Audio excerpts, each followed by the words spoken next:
करेंगे solubility of salts. Solubility of salts. तो solubility से हम क्या समझते हैं? सॉल्युबिलिटी मतलब up to what extent salts are soluble in water. तो इस बेसिस पे दो तरह के सॉल्ट्स होते हैं। पहला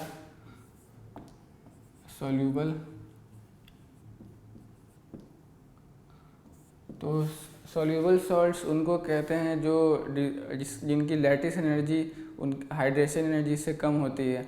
लैटिस एनर्जी आपस में इंटरमोलिकुलर फोर्सेस को कहते हैं, और हाइड्रेशन एनर्जी वो एनर्जी है जो अगर डिज़ोल्व होने के बाद रिलीज़ होती है।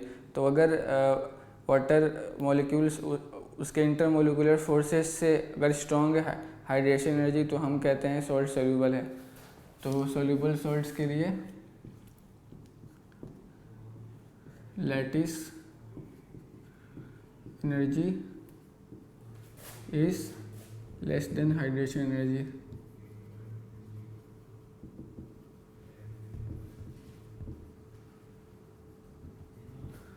इसका एग्जांपल है NaCl, क्योंकि NaCl को हम जब पानी में मिलाते हैं तो ये आराम से डिज़ोल्व हो जाता है। तो यहाँ हम कह सकते हैं कि NaCl की जो लैटिस एनर्जी है वो NaCl को जब डिज़ोल्व करते हैं तो जो हाइड्रेशन एनर्जी रिलीज होती है उससे कम होती है इसकी वैल्यू। तो NaCl सॉल्युबल है। दूसरा तरह का जो सॉल्ट होता है वो होता है स्पेरिंगली सॉल्युबल।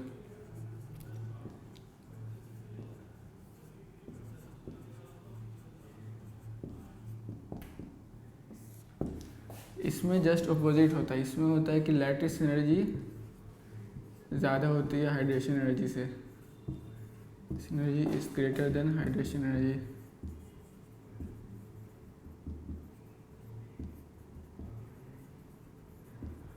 तो इस केस में क्या होता है कि जो हाइड्रेशन एनर्जी होती है उसकी वैल्यू उतनी नहीं होती है, तो ओवरऑल सॉल्ट सोल्यूबल नहीं होता है, मतलब इसमें लैटिस एनर्जी की वैल्यू ज़्यादा होती है।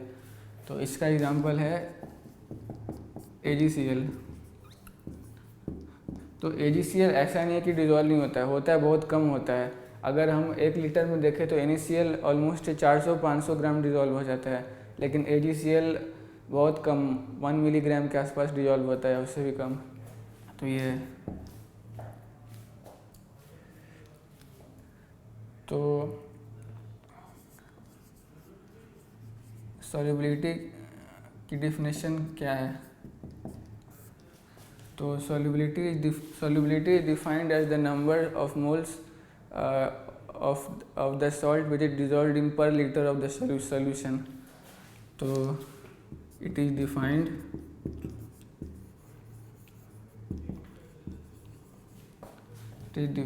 as the number of moles of that salt dissolved in per liter of the solution। मतलब इस सॉल्युबिलिटी जैसे कि कोई चीज़ 4 मोल डिज़ोल्व हो रही है 1 लीटर सॉल्यूशन में, तो हम कहेंगे कि उस पर्टिकुलर सॉल्ट की सॉल्युबिलिटी 4 मोल्स पर लीटर है। और मान लो कोई 10⁻⁵ मोल डिज़ोल्व हो रही है, तो हम कहेंगे कि उसकी सॉल्युबिलिटी 10⁻⁵ मोल्स पर लीटर है।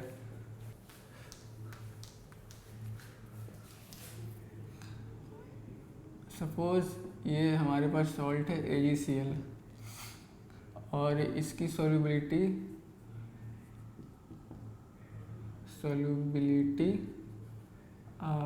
S है, इसकी सॉल्युबिलिटी S है।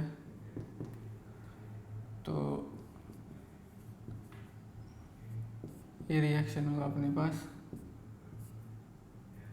रिवर्सिबल रिएक्शन है इसलिए सिंबल होगा Ag plus Cl minus.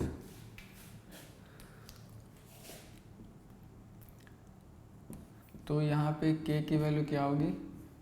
Ag plus की कॉन्सेंट्रेशन इंटू Cl माइनस की कॉन्सेंट्रेशन अपॉन AgCl की कॉन्सेंट्रेशन। और इसको हम इस साइड ले आए तो K इंटू AgCl की कॉन्सेंट्रेशन बराबर Ag प्लस की कॉन्सेंट्रेशन इंटू Cl माइनस की कॉन्सेंट्रेशन। तो इस टर्म को हम एक नया नाम दे रहे हैं, इसको हम लोग बोल रहे हैं KSP। तो KSP बराबर Ag प्लस की concentration into Cl minus concentration. तो इस KSP टर्म को हम बोलते हैं सॉल्युबिलिटी प्रोडक्ट। SP मतलब सॉल्युबिलिटी प्रोडक्ट। तो ये मतलब दोनों आयंस के कंसंट्रेशन का प्रोडक्ट है, तो इसको हम लोग बोलते हैं solubility product of that particular salt. तो एक क्वेश्चन करते हैं। For example KSP of AgCl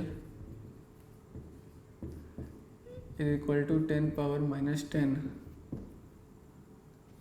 तो फाइंड सॉल्युबिलिटी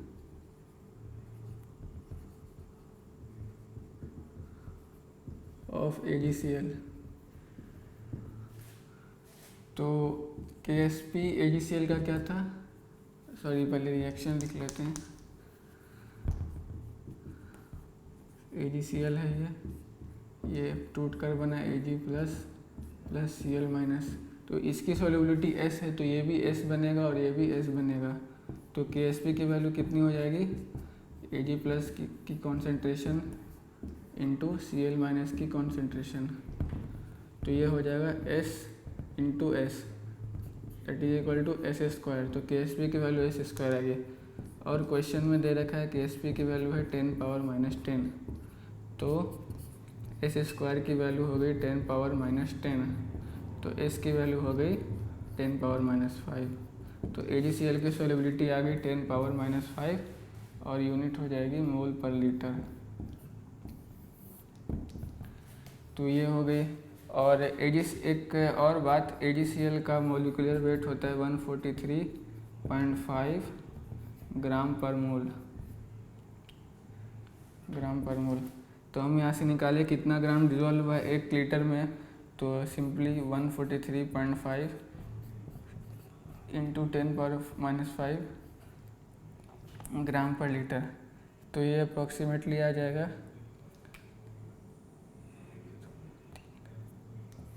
0.00143 ग्राम पर लीटर।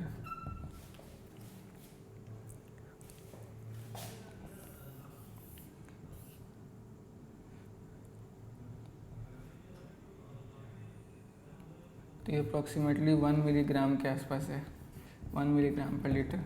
तो ये देख सकते हैं डिफरेंस कितना है। वही NaCl को हम डिज़ोल्व कर दें तो ऑलमोस्ट 400-500 ग्राम डिज़ोल्व हो जाएगा।